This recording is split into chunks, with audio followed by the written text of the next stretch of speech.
Hello, আসসালামু আলাইকুম। কেমন আছেন আপনারা? আজ আবার অনেক দিন পর আপনাদের সামনে আবার হাজির হয়েছি বাংলা ব্যাকরণের আরেকটা গুরুত্বপূর্ণ টপিক, সেটি হলো শব্দের শ্রেণী বিভাগ। এই শব্দের শ্রেণী বিভাগ থেকে আমাদের বিভিন্ন প্রতিযোগিতামূলক পরীক্ষায় এখান থেকে কিন্তু প্রশ্ন এসে থাকে। বিশ্ববিদ্যালয় ভর্তি পরীক্ষা, বিসিএস পরীক্ষার সিলেবাসে কিন্তু এটা আছে। বিভিন্ন ব্যাংক নিয়োগ পরীক্ষা, প্রাইমারি সহকারী শিক্ষক নিয়োগ, রেলওয়ে নিয়োগ, সহজ কথায় আমাদের সমস্ত প্রতিযোগিতামূলক পরীক্ষায় এই শব্দ থেকে প্রশ্ন এসে থাকে। যেটা না আমরা অনেকে কি করি, এই অংশটা মুখস্থ করি, না বুঝে মুখস্থ করি। মুখস্থ বিদ্যা এখন আর চলে না, সেটা আপনারা বুঝতে পেরেছেন যারা পরীক্ষা দেন। কারণ পরীক্ষার হলে গিয়ে দেখেন বানিয়ে বানিয়ে বানিয়ে বানিয়ে প্রশ্ন করে। আপনি যদি মূল ব্যাকরণটা জানেন তাহলে অবশ্যই আমরা কিন্তু এটা পারবো, সবাই পারবেন। আজকে ক্লাসটা একটু মনোযোগ দিয়ে শুনেন, বেশিক্ষণ আপনাদের আমি ডিস্টার্ব করব না, 1 ঘন্টা টাইম নেব। এই 1 ঘন্টার ভিতরে আমি শিখিয়ে দিব কিভাবে বাংলা ভাষায় শব্দগুলোকে চেনা যায়। তাই পরীক্ষা আসলে কিভাবে আসে, এখান থেকে কতটুকু পড়ব, কিভাবে পড়ব, সেই বিষয়টা নিয়ে একটু আলোচনা করতেছি।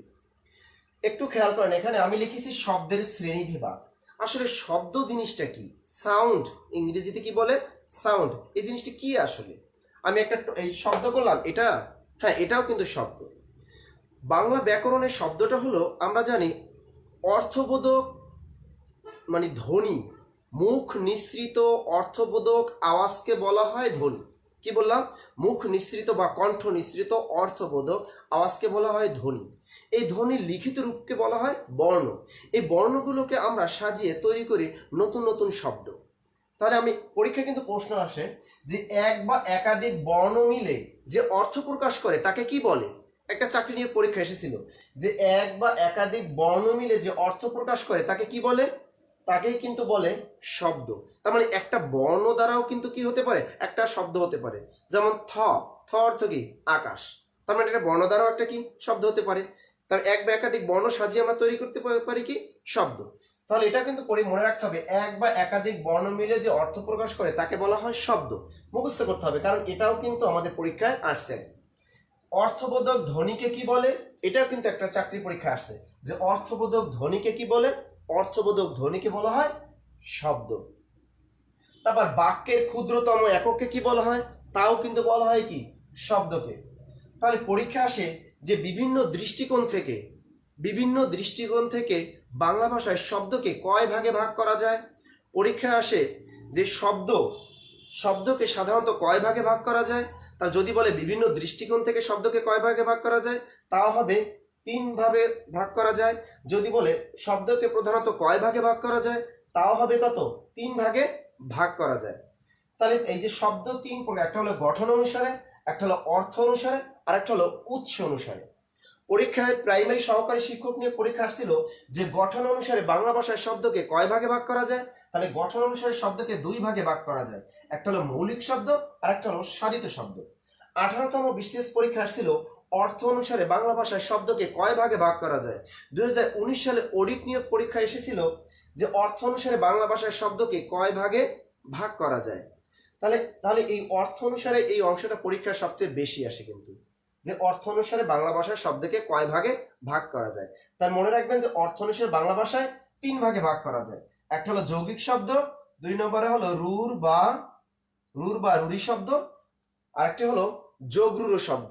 এই 3টা আজকে আমরা আলোচনা করব, যে যৌগিক শব্দ, রুর বা রুরি শব্দ, যোগরূঢ় শব্দ, এবং আলোচনা করব মৌলিক শব্দ, সাধিত শব্দ চেনার উপায়।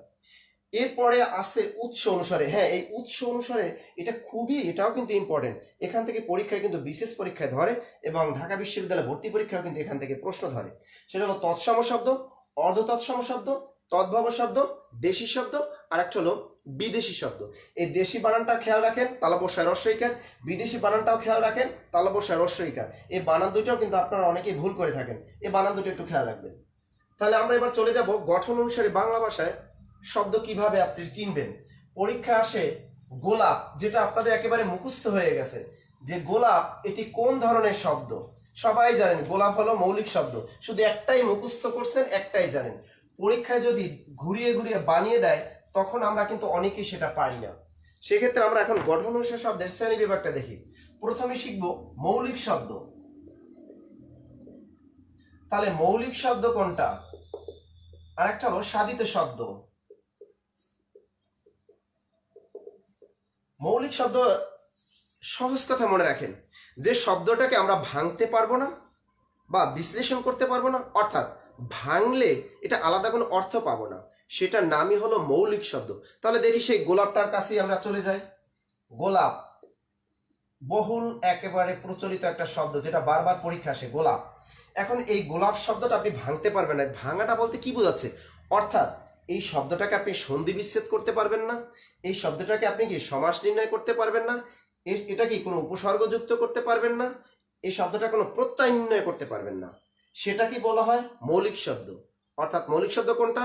যে শব্দটাকে আপনি ভাঙতে পারবেন না, অর্থাৎ যে শব্দটা সন্ধি বিচ্ছেদ করা যাবে না, সমাস নির্ণয় করা যাবে না, প্রত্যয় নির্ণয় করা যাবে না, কোনো উপসর্গ যুক্ত করা যাবে না, ওই ধরনের শব্দটাই হলো মৌলিক শব্দ। যেমন গোলাপ, এই গোলাপ শব্দটাকে আপনি সন্ধি বিচ্ছেদ করতে পারবেন না। আপনি যদি বলেন গো যোগ লাভ, আমি কিন্তু সন্ধি, আমরা বলেছি কি সন্ধি, এখানে গো অর্থ কি গরু, কিন্তু এখানে গোলাপ কি গরুকে বোঝাচ্ছে না। এই গোলাপ মানে এটা একটা ফুলের নাম আমরা জানি, তার মানে এটাকে সন্ধি বিচ্ছেদ করা যায় না। এটা কি আপনি যদি পূর্বে যদি একটা প্রো যুক্ত করেন, তাহলে কিন্তু প্রো গোলাপ, তাও কিন্তু কোনো শব্দ হবে না। আবার এটাকে যদি আপনি সমাস নির্ণয় করতে পারবেন না, আবার প্রত্যয় নির্ণয় করতে পারবেন না। অতএব গোলাপ হলো একটা মৌলিক শব্দ। এরপর আমি যদি বলি যে ডাব, ডাব এটা কি শব্দ? এ ডাবও কিন্তু একটা মৌলিক শব্দ। এই যে নাউন যুক্ত অনেক নাউন যুক্ত যত শব্দ, যেমন মাছ, টেবিল, এই যে নাউন, এই শব্দগুলো কিন্তু সবই কিন্তু নাউন বিশেষ্য, এগুলো কিন্তু মৌলিক শব্দ। আপনি এগুলো ভাঙতে, ডাব আপনি কি বলবেন ডা যোগ ব ডাব, না, এবার ভাঙতে পারবেন না। মা যোগ স মাছ, ভাঙতে পারবেন না। অর্থাৎ এই যে ডাব, মাছ, পরীক্ষাগুলো দিয়ে দিতে পারে। এই যে কান, হাত, ঠিক আছে, এই যত প্রকার, মনে করেন যে গাধা, বেলি, এই বেলিও একটা ফুলের নাম। এই যে শব্দগুলো আছে, এই নাউন যুক্ত যে শব্দগুলো আছে, এই শব্দগুলোকে সহজ কথা আপনি এগুলোকে ভাঙতে পারবেন না, এগুলো বা সমাস নির্ণয় করতে পারবো না, সন্ধি বিচ্ছেদ করতে পারবো না। এই শব্দগুলোকে হলো মৌলিক শব্দ। আশা করি বুঝতে পেরেছেন, আর আপনাদের মুখস্থ করতে হবে না। হ্যাঁ, গোলাপ হলো মৌলিক শব্দ, গোলাপ হলো মৌলিক শব্দ, কান হলো মৌলিক শব্দ, হাত হলো মৌলিক শব্দ। আর কি মুখস্থ করবেন? করবেন না। সহজ কথায় নামযুক্ত যত শব্দ আছে সেগুলো সবই মনে রাখবেন, অধিকাংশই একেবারে সেগুলোই কি, সেগুলো হলো মৌলিক শব্দ। অর্থাৎ যে শব্দটাকে আপনি সমাস নির্ণয় করতে পারবেন না, সন্ধি বিচ্ছেদ করতে পারবেন না, এক কথায় প্রকাশ করাও যাবে না, সেটাও কি মৌলিক শব্দ। সহজ কথায় নাউনযুক্ত যে শব্দগুলো পাবো সেগুলো হলো মৌলিক শব্দ। শিখে গেলাম মৌলিক শব্দ। তাহলে সাধিত শব্দ কি? তাহলে এই মৌলিক শব্দ ছাড়া বাকি যতগুলো শব্দ আছে সেগুলোই হলো সাধিত শব্দ। অর্থাৎ সন্ধিযুক্ত যত শব্দ আছে সবই কি সাধিত শব্দ। প্রত্যয় যোগে গঠিত যত শব্দ আছে সাধিত শব্দ। উপসর্গ যোগে যত শব্দ তৈরি হবে সবই কি সাধিত শব্দ। প্রত্যয় যোগে যত শব্দ গঠিত হবে সবই কি সাধিত শব্দ। যদি আমরা বলি বিদ্যালয়, কি বললাম? বিদ্যালয়। তাহলে বিদ্যালয় কি শব্দ? এটা কি মৌলিক শব্দ না সাধিত শব্দ? এই আপনি কিন্তু বলে ফেলেছেন অলরেডি যে বিদ্যালয় হলো সাধিত শব্দ। কেন বিদ্যালয় সাধিত শব্দ? কারণ বিদ্যা যোগ আলয় সমান সমান বিদ্যালয়। যেমন আমরা কিন্তু এটাকে সন্ধি বিচ্ছেদ করতে পারি, বিদ্যা যোগ আলয় সমান সমান বিদ্যালয়। তার মানে বিদ্যালয় হলো একটা সাধিত শব্দ। এরপরে যদি পরীক্ষা আসে দিয়ে দেয় বক্তব্য, যদি দিয়ে দেয় বক্তব্য, তাহলে বক্তব্য কি শব্দ? এই বক্তব্যও কিন্তু একটা সাধিত শব্দ। কারণ এটাকে কি নির্ণয় করা যায়? বচ যোগ তব্য। এটা কিন্তু কি করা যায়? এটাও কিন্তু আমরা প্রত্যয় নির্ণয় করতে পারি। তারপর কি যদি বলি প্রহার, প্রহার, এই যে প্র যোগ হার সমান সমান প্রহার, তাহলে এটাও কি উপসর্গ যোগে গঠিত শব্দ। এগুলো সবই হলো সাধিত শব্দ। সহজ কথা, আপনি পরীক্ষার হলে দেখবেন যদি বলে নিচের কোনটি সাধিত শব্দের উদাহরণ, তখন আপনি অপশন খোঁজার চেষ্টা করবেন যে দেখবেন কোন শব্দটাকে সন্ধি বিচ্ছেদ করা যায়, প্রত্যয় নির্ণয় করা যায়, উপসর্গ যুক্ত করা যায়। এভাবে যদি দেখেন তাহলে সেটি হলো সাধিত শব্দ। তাহলে আমরা শিখে গেলাম মৌলিক শব্দ এবং সাধিত শব্দ। এবারে আমরা শিখব অর্থ অনুসারে শব্দের শ্রেণী বিভাগ।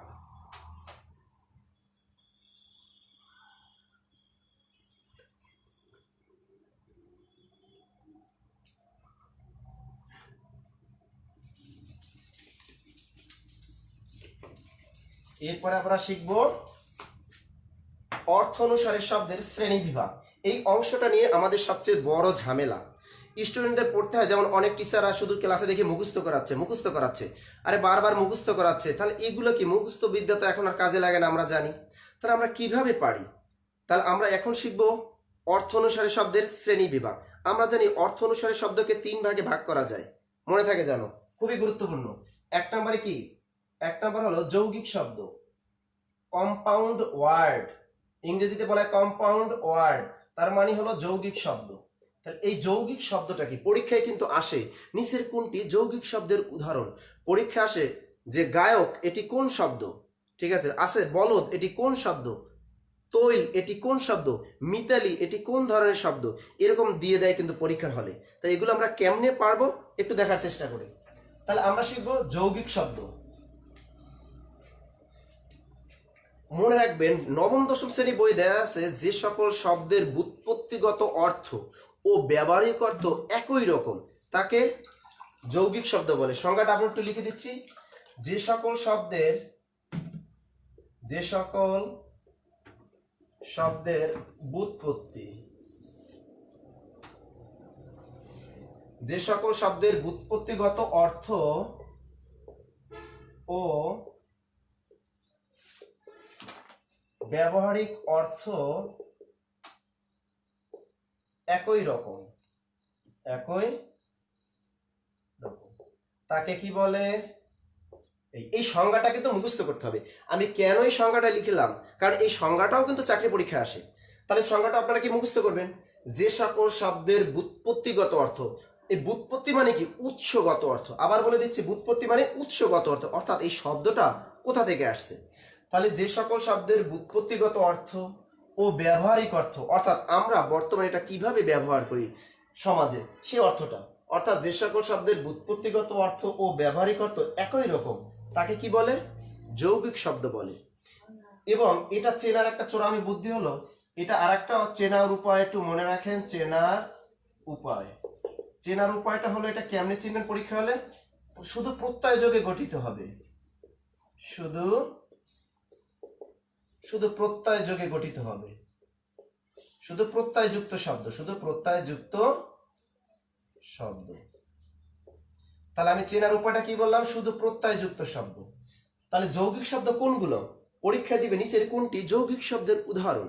সেখানে যদি দেখেন বিদ্যালয় দেয়া আছে, সেখানে যদি দেয়া থাকেন চাঁদ মুখ দেয়া আছে, সিংহাসন দেয়া আছে, প্রহার দেয়া আছে, তাহলে সেগুলো কিন্তু হবে না। কারণ কি? আমি জানি শুধু প্রত্যয়যুক্ত শব্দটাই কি হবে? যৌগিক শব্দ। শুধু প্রত্যয়যুক্ত শব্দটা কি হবে? যৌগিক শব্দ। তাহলে এবার আমরা একটু বিস্তারিত দেখি। তাহলে আমরা কি বললাম? যে ব্যুৎপত্তিগত অর্থ আর ব্যবহারিক অর্থ একরকম থাকবে, অর্থাৎ কোনো আলাদা না, অর্থ একই থাকবে, সেটাই হলো যৌগিক শব্দ। যেমন আমি যদি বলি গায়ক, পরীক্ষায় কি দিল? গায়ক। তাহলে এর বিশ্লেষণটা কি? গই যোগ অক অথবা ন সমান সমান কি? গায়ক। কিন্তু এর ব্যবহারিক অর্থ কি? গান করে যে। তা কি বললাম? গায়ক। গই যোগ অক সমান সমান গায়ক, অর্থাৎ গান করে যে। এখন এই যে গই, এটা হলো কি গঠিত শব্দ? প্রত্যয় গঠিত। দেখেন, এটা হলো কৃত প্রত্যয় যোগে গঠিত একটা শব্দ। তাহলে মূল শব্দটা কি ছিল? গায়ক। তাহলে এটা প্রত্যয় নির্ণয় করলাম কি? এর ব্যুৎপত্তিগত অর্থ, এটাকে বলা হয় ব্যুৎপত্তিগত অর্থ বা উৎসগত অর্থ, এটাকে বলা হয় ব্যুৎপত্তি। এটা হলো ব্যুৎপত্তিগত অর্থ, আর এটা হলো ব্যবহারিক অর্থ।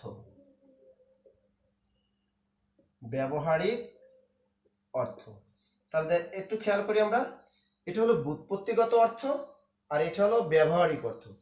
দেখেন, গই যোগ অক সমান সমান গায়ক। আমরা গায়ক কাকে বলি? সাধারণত একটু ভাবেন তো, আমরা গায়ক কাকে বলি? যে গান গায় তাকেই তো আমরা গায়ক বলি। তাহলে এর অর্থটার সাথে এর অর্থ কিন্তু একটা মিল আছে, যে গান করে তাকেই কিন্তু আমরা বলি গায়ক। তারপর যদি বলি কর্তব্য, তাহলে এটা কি? ক্রি যোগ তব্য, এটা কি কৃত প্রত্যয় যোগে গঠিত শব্দ। কর্তব্য কি? ব্যবহারিক অর্থ কি? কর্তব্য আমরা কাকে বলি? যা করা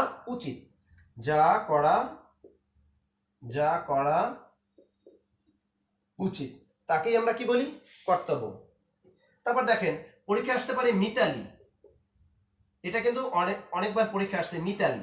নবম, অনেকে কি করেন, অনেকে বলে যে নবম দশম বইয়ে যে কয়টা আছে ওই কয়টা পড়লেই হবে। এইগুলো পড়লে হবে না, কারণ এই মিতালি শব্দটা দেখবেন এটা কিন্তু নবম দশম শ্রেণীর বইয়ে নাই, অনেক ঘুরিয়ে দিচ্ছে। এখন ব্যাংক নিয়োগ পরীক্ষাগুলো দেখা যায় যে অনেক ঘুরিয়ে ঘুরিয়ে দিবে। আপনি বিশেষ পরীক্ষায় কিন্তু সবসময় নিত্য নতুন ওয়ার্ড দেওয়ার চেষ্টা করে, এখানে তারা বানিয়ে দিবে ওয়ার্ড, তার বানিয়ে আরও ভাবে কীভাবে ওয়ার্ড দিতে পারে আমরা একটু খেয়াল করব। দিতে পারে মিতালি, এটা কিন্তু নবম দশম শ্রেণী বই উদাহরণটা নাই। তাহলে মিতালি কি, এর করেন বুৎপত্তি, মিতা যোগ আলী সমান সমান মিতালি। মিতালি কাকে বলে, মানে মিতার মতো যার ভিতরে ভাব আছে, তার মানে মিতার ভাব। তাহলে মিতার মতো ভাব তাকে কি বলে, মিতালি। তার মানে এই পাশের অংশটার সাথে এই পাশের অংশটার মিল আছে, এগুলো কি বলা হয় যৌগিক শব্দ। এরপর আমরা দেখি, বললাম বাবুয়ানা, পরীক্ষা আসলো কি বাবুয়ানা। তা বাবুয়ানা এটা বিশ্লেষণ করেন, বাবু যোগ আনা, এগুলো কিন্তু প্রত্যয়, এটা হলো তদ্ধিত প্রত্যয়ের শব্দ। এই মিতা যোগ আলী এটা হলো তদ্ধিত প্রত্যয়, বাবুয়ানা এটাও তদ্ধিত প্রত্যয়। তাহলে বাবু যোগ আনা সমান সমান বাবুয়ানা। আর বাবুয়ানা কাকে বলি, যার ভিতরে একটা ভাব, মানে বাবুর মতো একটা কি থাকে আছে, একটা ভাব আছে, একটা আলাদা বাবুর মতো। তা বাবু যোগ আনা বাবুয়ানা, ব্যবহারিক অর্থ কি বাবুর মতো ভাব, বাবুর মতো ভাব।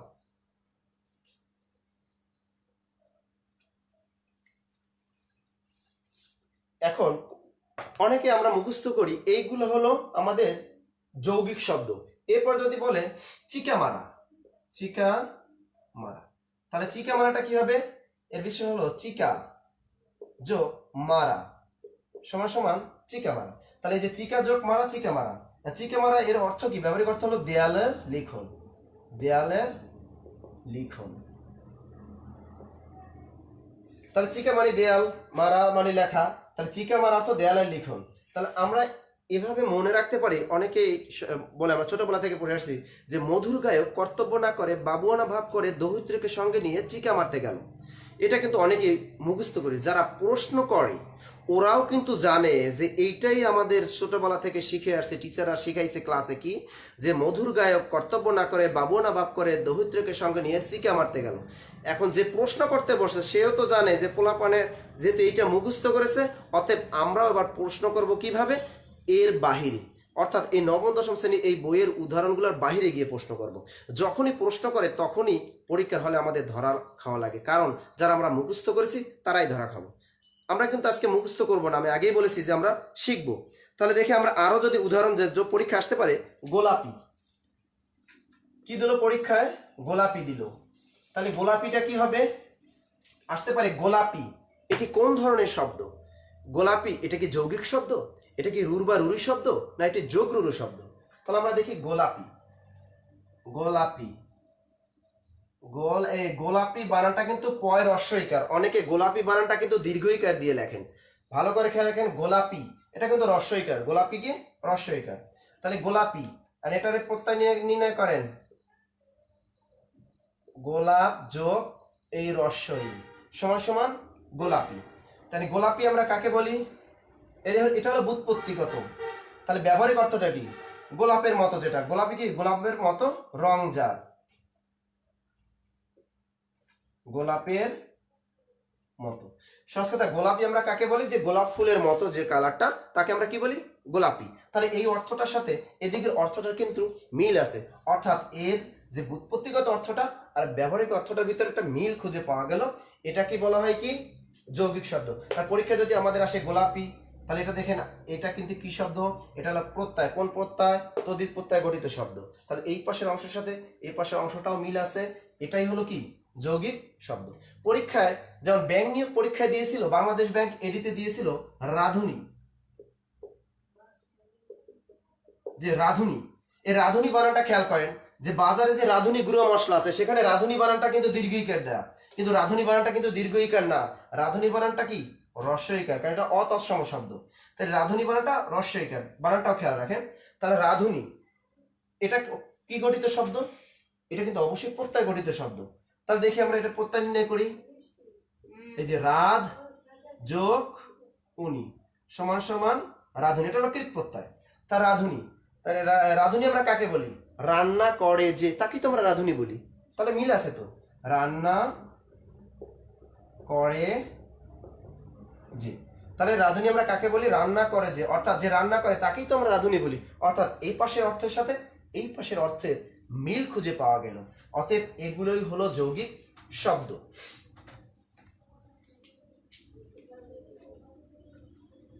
এরপরে আরেকটা চাকরি নিয়োগ পরীক্ষা আসছিল আমাদের, সেটা হলো কুম্ভকার।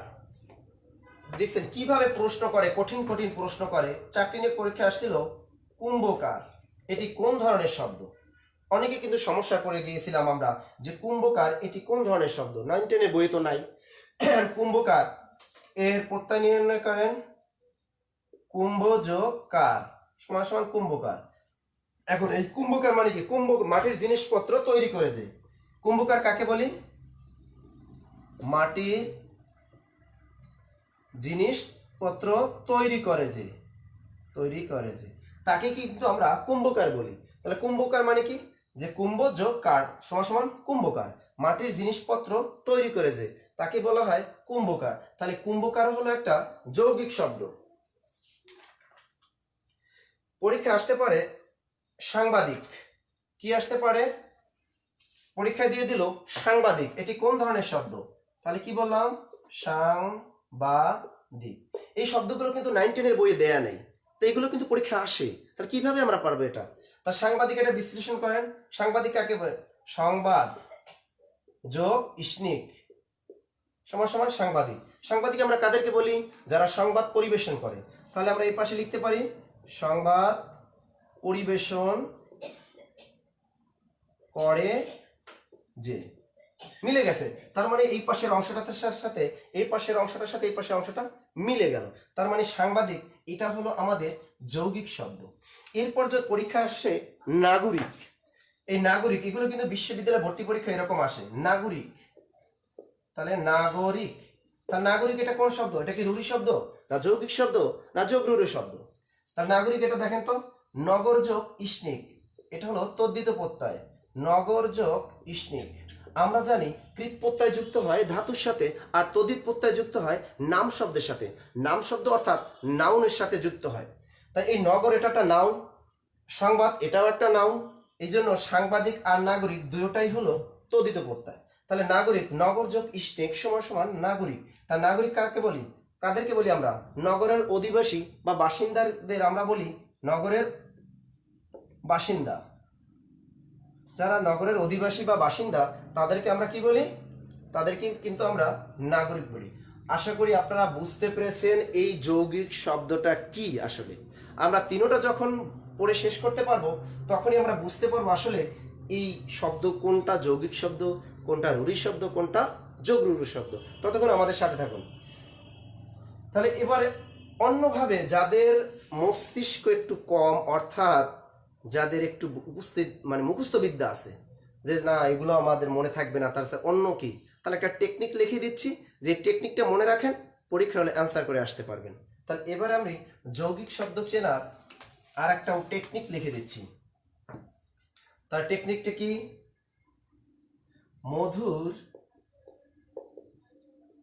মধুর মিতালি গায়ক কর্তব্য না করে, মধুর মিতালি গায়ক কর্তব্য না করে বাবুয়ানা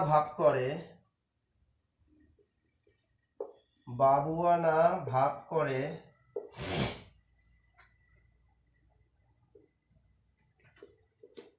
রাধুনী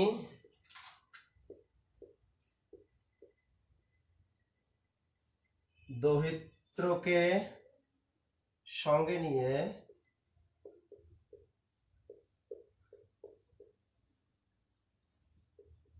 গোলাপি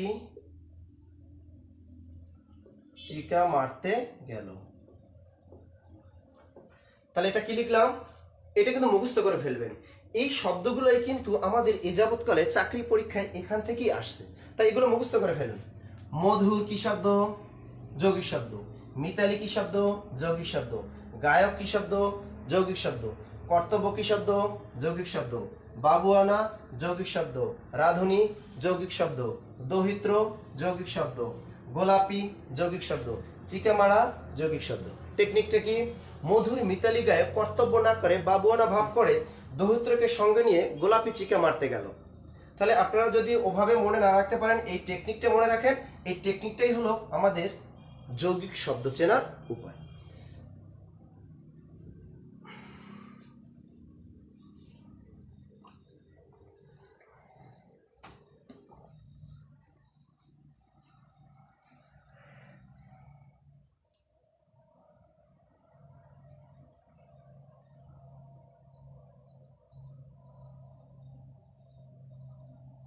এবার আমরা শিখব রুর বা রুরি শব্দ। 2 নম্বর হলো রুর বা রুরি শব্দ। রুর বা রুরি শব্দ। এবার আমরা শিখব রুর বা রুরি শব্দ। তাহলে রুর বা রুরি শব্দ কোনগুলো সেগুলো আমরা একটু দেখার চেষ্টা করব। পরীক্ষা আসে এই রুর কথাটির অর্থ কি, রুর শব্দের অর্থ কি, পরীক্ষা আসে এই রুরি শব্দের অর্থ কি। তাহলে দেখেন কিভাবে কিভাবে ঘুরায়। এই রুর শব্দের অর্থটাও কিন্তু চাকরি পরীক্ষা আসে, রুরি শব্দের অর্থটাও চাকরি পরীক্ষা আসে। তাহলে সেটা আমরা একটু লিখে নিই যে এই রুর বা রুরি শব্দের অর্থ হলো, এই রুর শব্দের অর্থ কর্কশ বা অস্বাভাবিক। এটাও কিন্তু মুখস্থ করতে হবে, এটাও কিন্তু পরীক্ষা আসে। রুর শব্দের অর্থ কি, কর্কশ বা অস্বাভাবিক, এটাও কিন্তু পরীক্ষা আসে। রুর শব্দের অর্থ কর্কশ বা অস্বাভাবিক। কথাটার ভিতরেই কিন্তু একটু কেমন জানো, অর্থাৎ এই কর্কশ বা অস্বাভাবিক মানে এটাই, অর্থাৎ এর ব্যুৎপত্তিগত অর্থের সাথে ব্যবহারিক অর্থের কোনো মিল থাকবে না। আর একটা বিষয় খেয়াল রাখেন, যৌগিক শব্দ আমরা কিন্তু মনে রেখেছিলাম শুধু প্রত্যয় যোগে গঠিত হবে। আর রুর বা রুরির ভিতরে প্রত্যয় থাকবে, সন্ধিও থাকবে, আর হলো উপসর্গ যোগে গঠিত হবে। 3টা বিষয় থাকতে পারে এর ভিতরে। খেয়াল রাখবেন এর ভিতরে কি থাকতে পারে, এর ভিতরে থাকতে পারে প্রত্যয়, থাকতে পারে সন্ধি, থাকতে পারে উপসর্গ। এই 3টা জিনিস নিয়ে গঠিত হবে এই রুর বা রুরি শব্দ। আর যৌগিক শব্দ কিন্তু অনলি প্রত্যয় যোগে গঠিত হবে। আর এখানে একটু ভেজাল কি, এখানে প্রত্যয় থাকতে পারে, সন্ধিও থাকতে পারে, উপসর্গ থাকতে পারে। তাহলে যে সকল শব্দ প্রত্যয়, সন্ধি ও উপসর্গ 9ম-10ম শ্রেণী বইয়ে দেয়া আছে, যে সকল শব্দ প্রত্যয়, সন্ধি ও উপসর্গ যোগে গঠিত হয়, মূল শব্দের অর্থের অনুগামী না হয়, অন্য কোনো বিশিষ্ট অর্থ জ্ঞাপন করে, তাকে রুর বা রুরি শব্দ বলে। এই সংজ্ঞাটা পড়লেও আপনি কখনোই বুঝবেন না, আসলে এই সংজ্ঞাটা পড়ে অনেকেই বুঝেন না যে আসলে এটা কি। আবার বলতেছি, যে সকল শব্দ প্রত্যয়, সন্ধি ও উপসর্গ যোগে গঠিত হয়, মূল শব্দের অর্থের অনুগামী না হয়, অন্য কোনো আলাদা অর্থ প্রকাশ করে, তাকে বলা হয় রুর বা রুরি শব্দ। তাহলে এটা চেনার কিন্তু উপায় আছে। এই সংজ্ঞা দিয়ে মুখস্থ করতে না পারলে আমাদের কিন্তু চোরামি কিছু কিছু বুদ্ধি আছে। তাহলে আমরা দেখি এটা। তো এটা কি আমরা জানি প্রত্যয়, সন্ধি, উপসর্গ। আপনি পরীক্ষার হলে মনে রাখবেন কর্কশ মানে অস্বাভাবিক, অর্থাৎ দেখবেন যে এই শব্দটার আগের অর্থ আর বর্তমান অর্থ এক কিনা, এটা দেখবেন। আমি যদি বলি একটা ওয়ার্ড বললাম রাখাল, কথাটা কি বললাম, রাখাল। পরীক্ষায় দিয়ে দিল রাখাল, এটি কোন ধরনের শব্দ। মাথায় ঘুরপাক খাচ্ছে অনেকের যে স্যার এটা আবার কই পাইলেন, কারণ 9ম-10ম শ্রেণীর বই তো নাই। এই 9ম-10ম শ্রেণীর বইটাই শুধু মুখস্থ করলে চলবে না এখন আর। তাহলে আমি বললাম কি রাখাল। তাহলে রাখাল কি, এর বিশ্লেষণ করেন, রাখ যোগ আল সমান সমান কি রাখাল। রাখ যোগ আল, এই যে রাখ যোগ আল সমান সমান রাখাল, এটাও কিন্তু কৃত প্রত্যয়। এর অর্থটা কি, রাখে যে। অর্থটা কি, রাখে যে। কিন্তু এর ব্যবহারিক অর্থ কি আমরা তাই বলি? বলেন তো, এই রাখাল আমরা কাকে বলি? রাখাল তাকেই বলে যে গরু ছাগল রাখে, তাকে বলা হয় রাখাল। কিন্তু এর ব্যুৎপত্তিগত অর্থ হলো রাখে যে। রাখ যোগ আল সমান সমান রাখাল, এর ব্যুৎপত্তিগত অর্থটা হলো রাখে যে, অর্থাৎ যে কোনো কিছু রাখবে তাকে বলা হতো রাখাল আগে। তাই এটাকে ব্যুৎপত্তিগত অর্থ কিন্তু এটা। পূর্বের এই কথাটার অর্থ ছিল রাখে যে।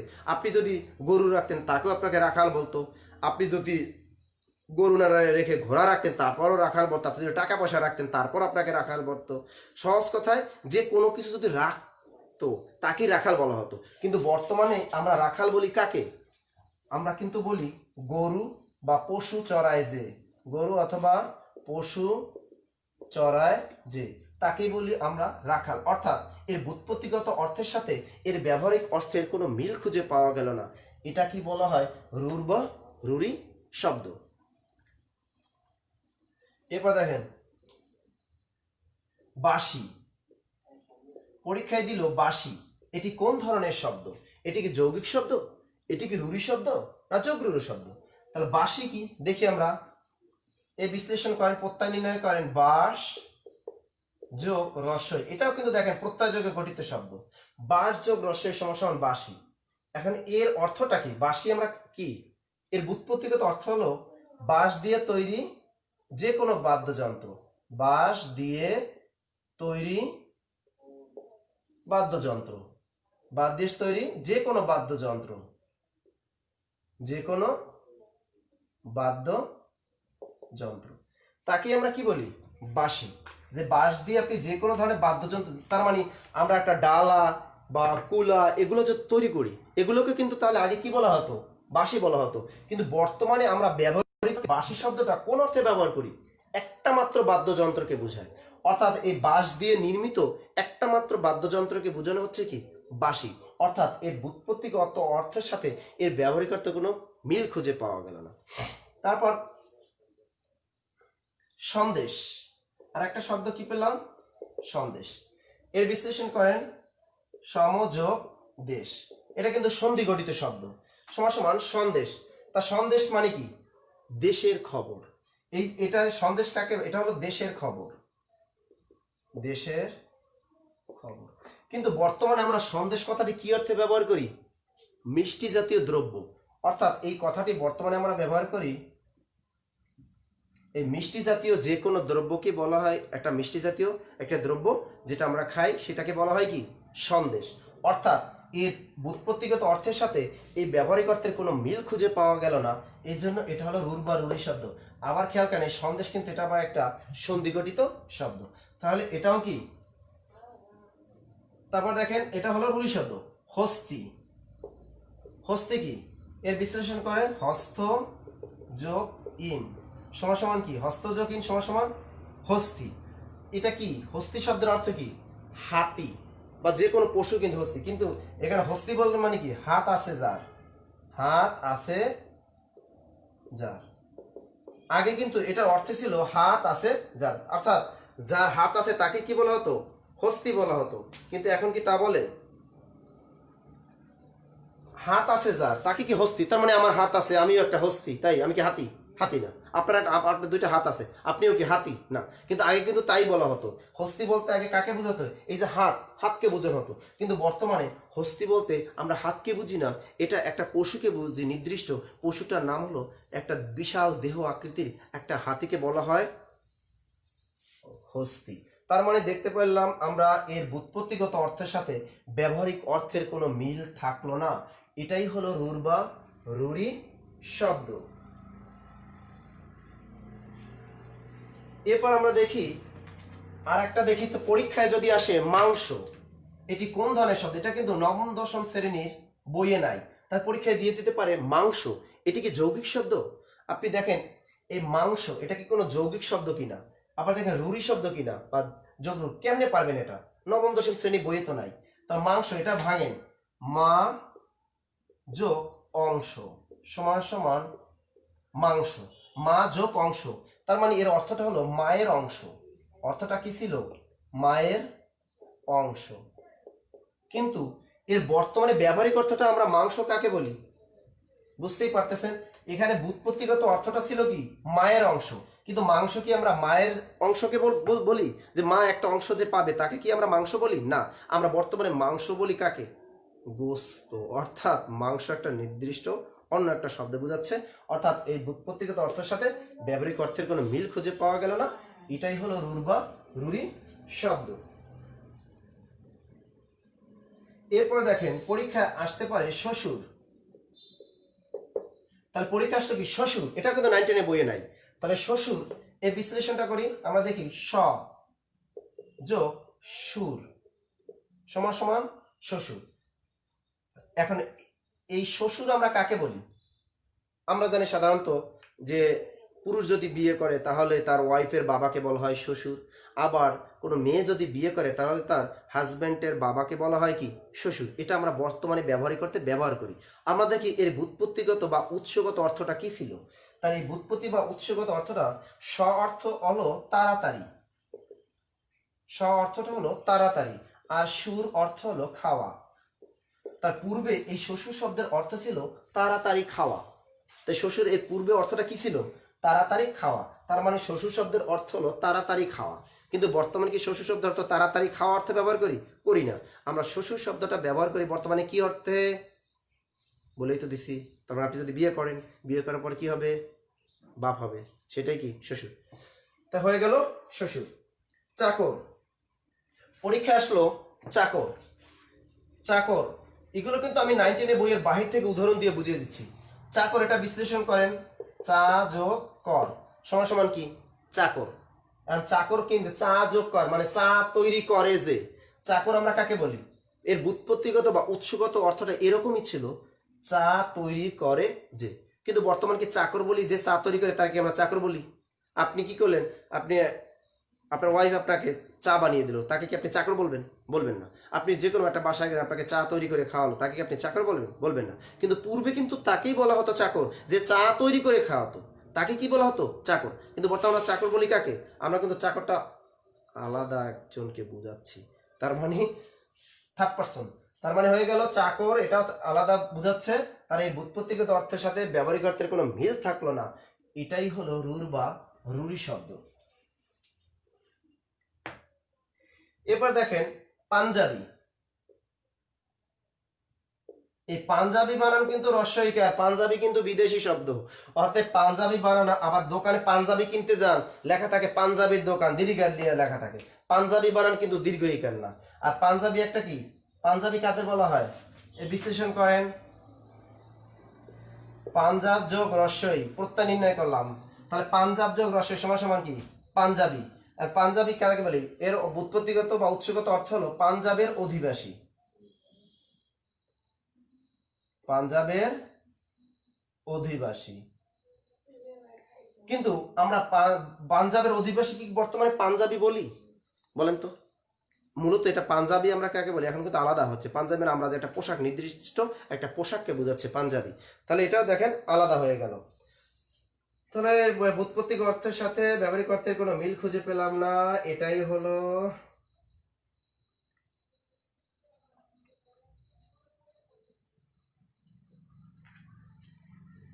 এরপর পরীক্ষা আসে কুশল। এটা কিন্তু পরীক্ষা আসছিল কুশল। কুশল এটি কোন ধরনের শব্দ? তাহলে এটা আমরা বিশ্লেষণ করি, কুশ যোগ অল সমান সমান কুশল। এর ব্যুৎপত্তি বা উৎসগত অর্থ হলো তীর, তীর ধরে থাকে যে, আর কি তীর ধরে থাকে, অর্থাৎ যে তীর ধরে থাকে। সহজ কথা বলতে পারি আমরা, যে তীর ধরে থাকে, যে তীর ধরে থাকে তাকে আমরা কি বলি? কুশল। তাহলে কুশলটা দেখো একটা চাকরি পরীক্ষা আসছিল, আমরা কুশল এটা কোন ধরনের শব্দ? রুড়ি শব্দ। কুশ যোগ অল সমান সমান কুশল, যে তীর ধরে থাকে। কিন্তু বর্তমানে আমরা কুশল কাকে বলি? দক্ষ বা নিপুণ অর্থে ব্যবহার করি কুশল, বা ভাব বিনিময়ের ক্ষেত্রে আমরা ব্যবহার করি কুশল। যেমন কুশল বিনিময়, এটা দক্ষ অর্থ ব্যবহার করি, নিপুণ অর্থ ব্যবহার করি, ভাব বিনিময়ের ক্ষেত্রে আমরা ব্যবহার করি। তাহলে এর বর্তমান অর্থের সাথে পূর্বের অর্থের কোনো মিল থাকলো না, অর্থাৎ এর ব্যুৎপত্তিগত অর্থের সাথে ব্যবহারিক অর্থের কোনো মিল থাকলো না। এটাই হলো রুর বা রুরি শব্দ। তাহলে আমরা কি দেখলাম? যে এই রুর বা রুরি শব্দগুলো প্রত্যয় যোগে গঠিত হতে পারে, সন্ধি যোগে গঠিত হতে পারে, উপসর্গ যোগে গঠিত হতে পারে। এগুলি হলো রুর বা রুরি শব্দ। অর্থাৎ এর ব্যুৎপত্তিগত অর্থের সাথে ব্যবহারিক অর্থের কোনো মিল থাকলো না, সেটাই হলো রুর বা রুরি শব্দ। একটা টেকনিকের মাধ্যমে তাহলে আমরা একটু শিখি। যেমন আমরা কিন্তু ছোটবেলায় পড়েছি, তেলে ভাজা সন্দেশ খেয়ে এক প্রবীণ গবেষণা করে হস্তির পিঠে চড়ে বাঁশি বাজায়। প্রশ্নকর্তারাও কিন্তু জানে যে পোলাপান এটা মুখস্থ করেছে, অতএব এর বাহির থেকেই আমরা প্রশ্নটা করে দিই। অতএব এটা শুধু নবম দশম শ্রেণীর যে উদাহরণগুলো ছিল ওইগুলো দিয়ে টেকনিকটা তাহলে কি ছিল, তেলে ভাজা সন্দেশ খেয়ে এক প্রবীণ গবেষণা করে হস্তির পিঠে চড়ে বাঁশি বাজায়। তাহলে আমরা দেখি এর সাথে আরো কিছু অ্যাড করে দিই। তেলে ভাজা সন্দেশ ফলাহার খেয়ে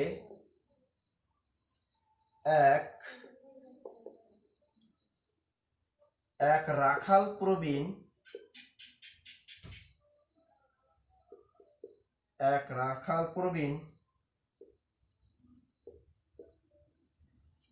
ঝিয়ের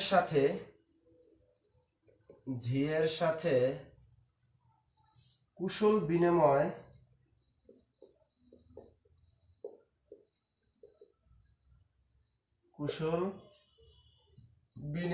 গবেষণা করে পাঞ্জাবি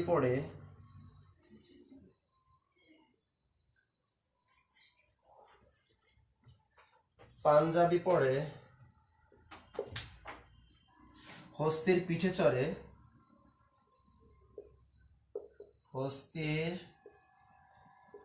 চড়ে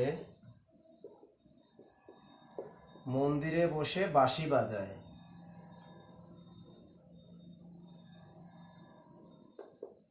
তাহলে কথাটা কি বললাম একটু দেখেন। তেলে ভাজা সন্দেশ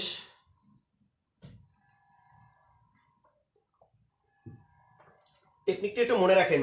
আমি আগেই বলেছিলাম যাদের স্ক্রু ঢিলা মনে রাখতে পারেন না তাদের জন্য এই টেকনিকটা কিন্তু বড় করে দিয়েছিলাম, কারণ আমরা কিন্তু আমাদের টিচাররা শুধু ক্লাসে শিখাই কি, তেলে ভাজা সন্দেশ খেয়ে এক প্রবীণ গবেষণা করে হস্তির পিঠে চড়ে বাঁশি বাজায়। প্রশ্নকর্তারা এগুলো দিবে না, তারা কিভাবে দেখেন, আমি এখানে যে কটা দিয়েছি তার মানে যাবৎকালে চাকরির পরীক্ষা যত আসছে সবগুলোর ভিতরে অ্যাড করে দিয়েছি, কিন্তু বিশ্ববিদ্যালয় ভর্তি পরীক্ষায় যেগুলো আসছে সব কটা কিন্তু এর ভিতরে কিন্তু আমি অ্যাড করে দিয়েছি। তাহলে কি বললাম, পরীক্ষায় যদি আসে তৈল, এটা কোন ধরনের শব্দ, এটি হলো রুর বা রুরি শব্দ। তাহলে তিল যোগ এষ্ণ সমান সমান তৈল। তিল যোগ এষ্ণ মানে তিল দিয়ে তৈরি হবে, তা তিল দিয়ে তৈরি যেটা তৈরি হবে সেটা কি বলা হতো আগে তৈল, কিন্তু বর্তমানে আমরা কি তিল দিয়ে তৈরি হয় সেটা কি তৈল বলি না, আমরা কিন্তু তৈল বলতে এখন বর্তমানে যে কোনো উদ্ভিজ্জ পদার্থকেই আমরা বলি তৈল। তার মানে তৈল হলো ব্যুৎপত্তিগত অর্থ, আর ব্যবহারিক অর্থের সাথে মিল থাকলো না, এটাও হলো রুর বা রুরি শব্দ। তা তেলে ভাজা সন্দেশ ফলাহার খেয়ে এক রাখাল প্রবীণ ঝি, এই ঝি মানে কাকে বলে, ঝি, এই ঝিও কিন্তু পরীক্ষা আসতে পারে। ঝি এটা হলো রুর বা রুই শব্দ। ঝিয়ের সাথে কুশল বিনিময় গবেষণা করে, এই যে গবেষণা গোযোগ এসনা সমান সমান গবেষণা, এর অর্থটা ছিল গরু খোঁজা, অর্থাৎ গরু যদি হারিয়ে যেত তাকে আগে বলা হতো গবেষণা, কিন্তু বর্তমানে আমরা গবেষণা বলতে বুঝি ব্যাপক অধ্যয়নকে কিন্তু বুঝি গবেষণা। এরপর দেখেন এই ঝি মানে কি, আমরা কাকে বলি, নিজ কন্যাকে কিন্তু ঝি বলতাম আগে। এই ঝি এর ব্যুৎপত্তিগত অর্থ কি, নিজ কন্যা, মানে নিজের কন্যাকে বা নিজের মেয়েকে বলা হতো ঝি আগে, কিন্তু বর্তমানে ঝি বলি আমরা কাকে, চাকরানিকে কিন্তু আমরা কি বলি, ঝি বলি। তার মানে এটা ব্যুৎপত্তিগত অর্থের সাথে ব্যবহারিক অর্থের কোনো মিল থাকলো না। এরপর দেখেন পাঞ্জাবি, তাহলে গবেষণা করে পাঞ্জাবি পরে হস্তির পিঠে চড়ে মন্দিরে বাঁশি বাজায়। তাহলে এই যে মন্দির, পরীক্ষা আসতে পারে মন্দির, এটি কোন ধরনের শব্দ, তাহলে মন্দিরও কি, মন্দির কিন্তু একটা রুর বা রুরি শব্দ। তাহলে মন্দিরে বসে বাঁশি বাজায়। তাহলে আবার একটু মনে রাখি, তেলে ভাজা সন্দেশ ফলাহার খেয়ে এক রাখাল প্রবীণ ঝিয়ের সাথে কুশল বিনিময়ে গবেষণা করে পাঞ্জাবি পরে হস্তির পিঠে চড়ে মন্দিরে বসে বাঁশি বাজায়। যদি না পারেন এই টেকনিকটা মনে রাখবেন আপনারা, আর যারা মূল জিনিস জানবেন তাদের তো এগুলো মুখস্থ করার কোনোই দরকার নেই। তাহলে তেল, সন্দেশ, ফলাহার, রাখাল প্রবীণ, ঝি, কুশল, গবেষণা, পাঞ্জাবি, হস্তি, মন্দির, বাঁশি, এগুলোই হলো রুর বা রুরি শব্দ। অর্থাৎ এই শব্দগুলোর সাথে আমাদের ব্যবহারিক অর্থের কোনো মিল নাই, এই জন্যই এগুলোকে বলা হয় রুর বা রুরি শব্দ। এবং এই শব্দগুলো হয় প্রত্যয় যোগে গঠিত হবে, না হয় সন্ধি যোগে গঠিত হবে, না হয় উপসর্গ যোগে গঠিত হবে। এরপরে আমরা চলে যাব সর্বশেষ যে অংশটা, সেটা হলো যোগরূঢ় শব্দ। আমরা এটার দিয়ে আজকে ক্লাস সমাপ্ত করে দিব। তাহলে এবার আমরা শিখব যোগরূঢ় শব্দ।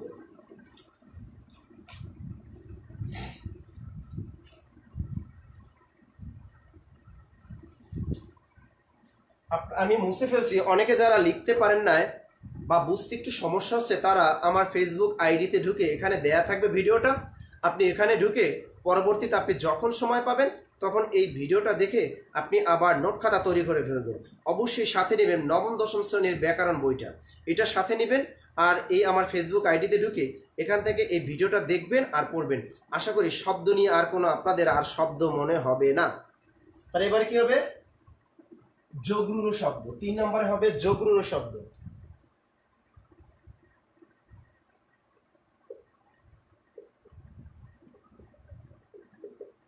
যোগরূঢ় শব্দ,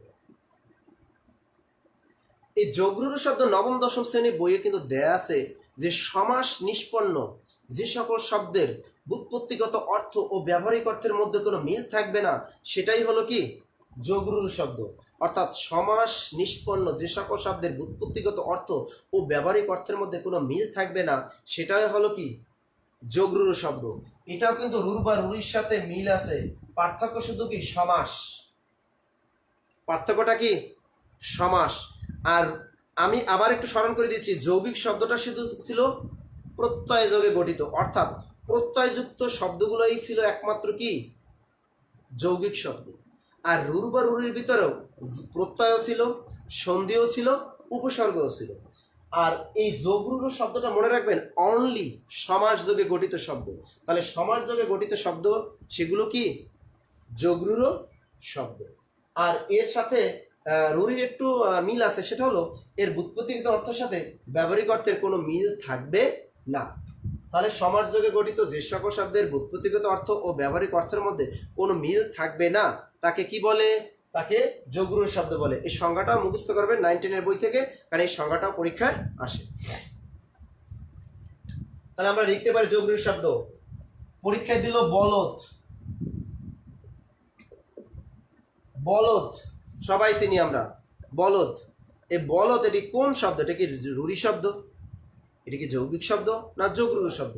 তাহলে আমরা দেখি বলদ এর ব্যুৎপত্তি একটু মিলিয়ে দেখছি। বল দেয় যে, বল দেয় যে, তাকেই তো আমরা বলদ বলি। বলদ কাকে বলি? বল দেয় যে, মানে যে শক্তি দেয় তাকে বলি বলদ। না, আসলে আমরা সেটা বলি না। এটা কিন্তু আগের অর্থ ছিল, মানে উৎসগত অর্থ। পূর্বে এই কথাটির অর্থ ছিল বল দেয় যে, আপনি বল দেন তার মানে আপনিও বলদ, আমি বল দিই আমিও বলদ, গরু বল দেয় গরুও বলদ, ছাগল বল দেয় ছাগলও বলদ, তার মানে সবই কি যে শক্তি দেয় তাকেই বলা হতো কি বলদ। কিন্তু বর্তমানে বলদ আমরা কাকে বলি? আমরা বলদ বলি গাভীর হাজবেন্ড। সহজ কথা, গাভী আছে না, গাভীর হাজবেন্ড কে? সে হলো বলদ, মানে ষাঁড়। ষাঁড় যে গরুটা আছে সেটাকে কি বলা হয়? বলদ। তার মানে এখন ষাঁড় যে একটা গরু আছে সেটাকে বলা হয় কি বলদ। অর্থাৎ এর ব্যুৎপত্তিগত অর্থের সাথে এর ব্যবহারিক অর্থের কোনো মিল থাকলো না, এটাকে বলা হয় যোগরূঢ় শব্দ। এবং এই বলদ এটা হলো সমাস যোগে গঠিত একটা শব্দ। পঙ্কজ, এটা 9, 10 এর বইয়ে দেয়া আছে, পরীক্ষায় বারবার আসে। পঙ্কজ এটি কোন ধরনের শব্দ? তার পঙ্কজ মানে কি? এক কথায় প্রকাশ করা যায়। উপপদ তৎপুরুষ সমাসগুলো কিন্তু দেখবেন, উপপদ তৎপুরুষ সমাস নামে আমরা একটা সমাস কিন্তু শিখেছিলাম। এই উপপদ তৎপুরুষ সমাসগুলো অর্থাৎ এক কথায় প্রকাশ করা যায়, এই শব্দগুলো এই সমাসগুলো এক কথায় প্রকাশ করা যায়, সেগুলোকে বলা হয় উপপদ তৎপুরুষ সমাস। ওই উপপদ তৎপুরুষ সমাসের উদাহরণগুলোও কিন্তু আমাদের যোগরূঢ় শব্দের ভিতরে মিলে যাচ্ছে। তার মানে পঙ্কজ এটা কিন্তু উপপদ তৎপুরুষ সমাসও কিন্তু। তাহলে এর পঙ্কে জন্মে যা, পঙ্কে জন্মে যা, এটা হচ্ছিল তার ব্যুৎপত্তিগত অর্থ বা উৎসগত অর্থ। পঙ্ক মানে কাদা, কাদায় জন্মে যা। কিন্তু বর্তমানে পঙ্কজ আমরা কাকে বলি? পদ্ম ফুলকে, নির্দিষ্ট একটি ফুল। তার মানে আমরা পদ্ম ফুলকে কিন্তু আমরা কি বুঝাচ্ছি? পঙ্কজ বুঝাচ্ছি। অর্থাৎ এর ব্যুৎপত্তিগত অর্থের সাথে ব্যবহারিক অর্থের কোনো মিল থাকলো না, এই উপপদ তৎপুরুষ সমাসের উদাহরণ। তাহলে এগুলোও কি যোগরূঢ় শব্দ। আমরা যখন সমাসের ক্লাসটা করেছিলাম তখন কিন্তু আমি বলেছিলাম উপপদ তৎপুরুষ সমাস চেনার একটা সহজ টেকনিক হলো, দেখবেন পরীক্ষার হলে অপশনগুলোর মধ্যে যেগুলো এক কথায় প্রকাশ করা যাবে ওটি হলো কি উপপদ তৎপুরুষ সমাস। তাহলে পঙ্কজ, পঙ্কে জন্মে যা, সেটা কি পঙ্কজ, অর্থাৎ কাদায় জন্মে যা। কাদায় কি শুধু পদ্মফুল জন্মে? ধান জন্মে, পাট জন্মে, কচু জন্মে। অর্থাৎ কাদায় অনেক কিছুই জন্মাতে পারে, শুধু পদ্ম ফুল না। অর্থাৎ এই অর্থটার সাথে এই অর্থটার কোনো মিল থাকলো না, এটাই হলো যোগরূঢ় শব্দ, এবং এই দুইটা শব্দ কি সমাসযোগে গঠিত শব্দ। এরপর একটা উদাহরণ দেখি, মহাযাত্রা। তাহলে মহাযাত্রা কি? মহা সমারোহে যে যাত্রা, অর্থাৎ ধুমধাম করে যাত্রা। এই মহাযাত্রা কি? মহা সমারোহে যে যাত্রা, অর্থাৎ ধুমধাম করে যাত্রা, ধুমধাম করে যাত্রা। কিন্তু বাস্তবে আমরা মহাযাত্রা বলি মৃত্যু। যদি কেউ মৃত্যুবরণ করে তাহলে আমরা কি বলি? সেটাকে আমরা যোগরূঢ় বলি। তাহলে মহাযাত্রা মানে কি? মহা সমারোহে যে যাত্রা, অর্থাৎ ধুমধাম করে যে যাত্রা। কিন্তু বর্তমানে আমরা এটাকে বলি, মৃত্যুকে বলা হয় মহাযাত্রা। তার মানে এটাও কি সমাস গঠিত শব্দ।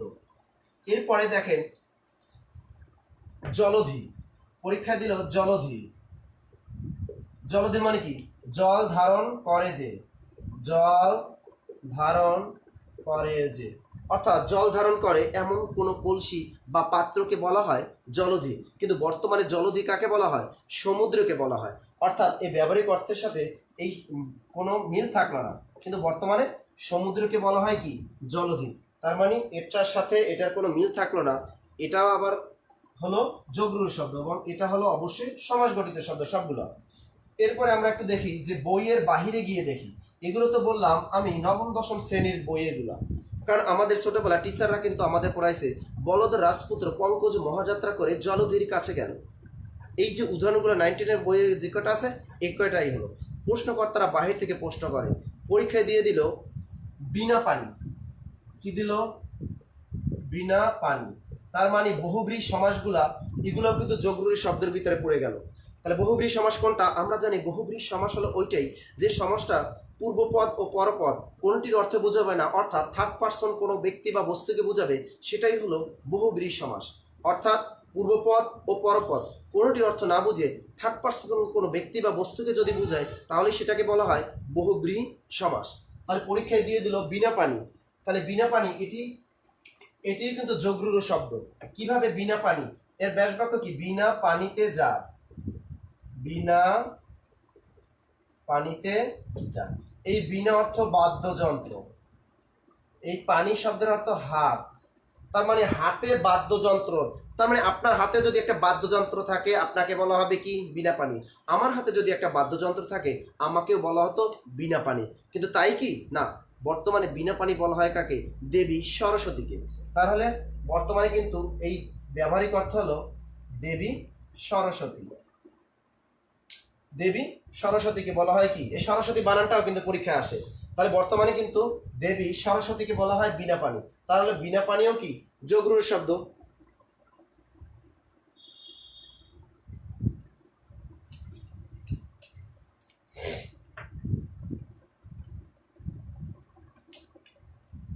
পরীক্ষায় আসছিল পীতাম্বর, একটা চাকরি পরীক্ষা আসছিল পীতাম্বর। এটি কোন শব্দ? এটি কি যৌগিক শব্দ বা রূঢ়ি শব্দ না যোগরূঢ় শব্দ? দেখেন পীতাম্বর এটা কিন্তু একটা সমাসযোগে গঠিত শব্দ। তাহলে পীতাম্বর, পীত অম্বর যা, এটা কিন্তু বহুব্রীহি সমাস। পীতাম্বর যা, পীতাম্বর কিন্তু পীতাম্বর কে? কিন্তু আমরা কিন্তু পীতাম্বর বলতে শ্রীকৃষ্ণকেই কিন্তু বোঝাচ্ছি। পীতাম্বর কাকে? শ্রীকৃষ্ণকে বোঝাচ্ছি।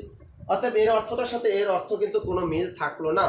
এটাই হলো, এটা কিন্তু পরীক্ষা আসছিল একবার। তাহলে পীতাম্বর এটাও কি যোগরূঢ় শব্দ? আমি তো বলি যে বারবার কিন্তু ঘুরিয়ে ঘুরিয়ে এখানে কিন্তু দেয়।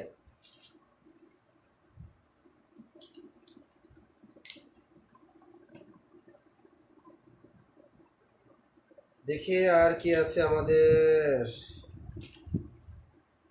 পরীক্ষা আসছে বঙ্গবন্ধু, বিশ্ববিদ্যালয় ভর্তি পরীক্ষা আসছে বঙ্গবন্ধু। বঙ্গবন্ধু এটি কোন গঠিত শব্দে? বঙ্গবন্ধু কিন্তু একটা সমাস গঠিত শব্দ।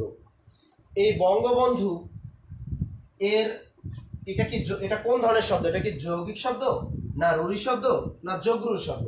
বঙ্গবন্ধু কাকে বলি? বঙ্গের বন্ধু যে, বঙ্গের বন্ধু যে। এর ব্যাস বাক্য নির্ণয় করেন। বঙ্গের বন্ধু যে, তাকে কি বলি আমরা? বঙ্গবন্ধু। কিন্তু আসলে বর্তমানে আমরা বঙ্গবন্ধু বলতে বঙ্গের যে বন্ধু তাকে কিন্তু বঙ্গবন্ধু বলি না। আমরা কিন্তু বর্তমানে বঙ্গবন্ধু বলতে নির্দিষ্ট একজন ব্যক্তিকে বুঝি, যিনি বাংলাদেশের জাতির পিতা বঙ্গবন্ধু শেখ মুজিবুর রহমানকে বুঝি। তার মানে এখানে কিন্তু আমরা শেখ মুজিবকে বুঝাচ্ছে।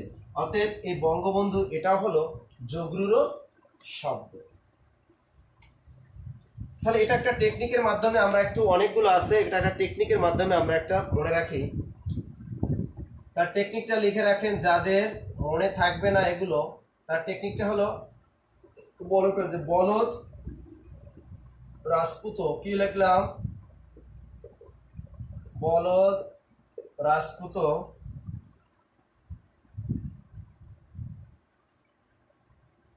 বলদ রাজপুত পঙ্কজ মহাযাত্রা করে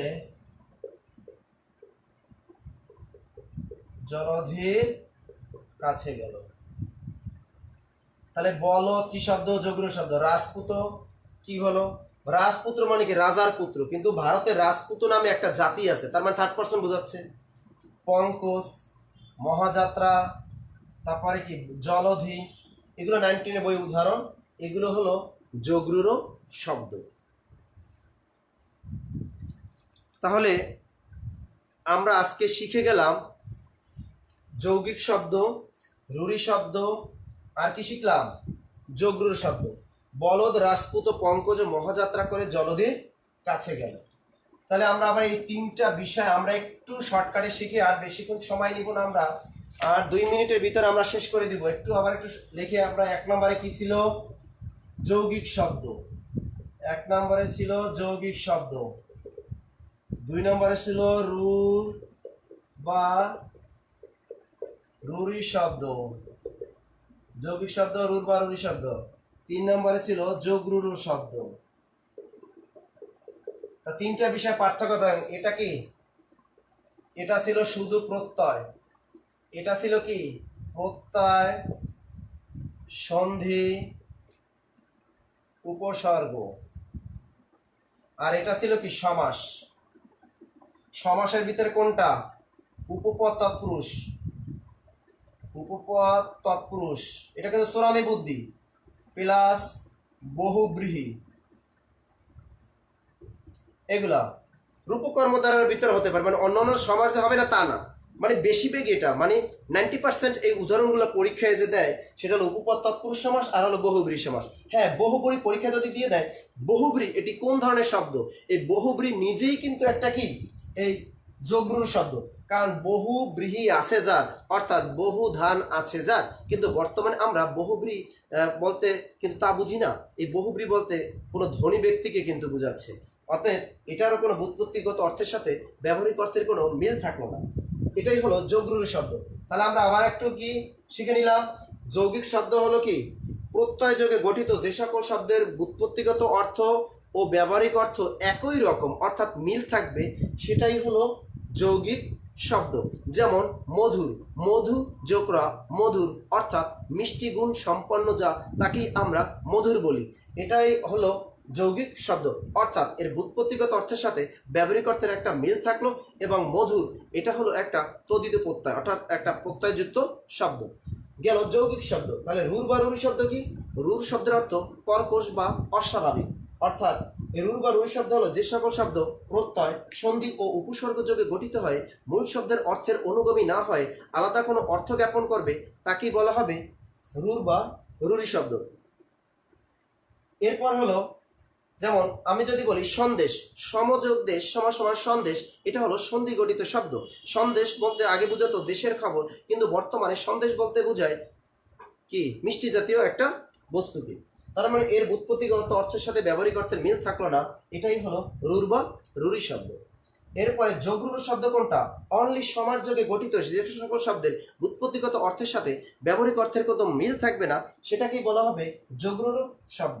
সাধারণত চোরামি বুদ্ধি হলো উপপদ তৎপুরুষ সমাসটা, এবং বহুব্রী সমাসগুলা এই যোগরূঢ় সমাসের উদাহরণের সাথে মিলে যায়। আমাদের সাথে এতক্ষণ থাকার জন্য সবাইকে অশেষ ধন্যবাদ। আজকে আমরা শিখলাম গঠন অনুসারে শব্দের শ্রেণী বিভাগ, শিখতে পারলাম আমরা অর্থ অনুসারে শব্দের শ্রেণী বিভাগ। হয়তো আবার কোনোদিন আপনাদের সামনে হাজির হব উৎস অনুসারে শব্দের শ্রেণী বিভাগ নিয়ে। আশা করি আজ এ পর্যন্তই। আপনারা সবাই ভালো থাকুন, সুস্থ থাকুন। আল্লাহ হাফেজ।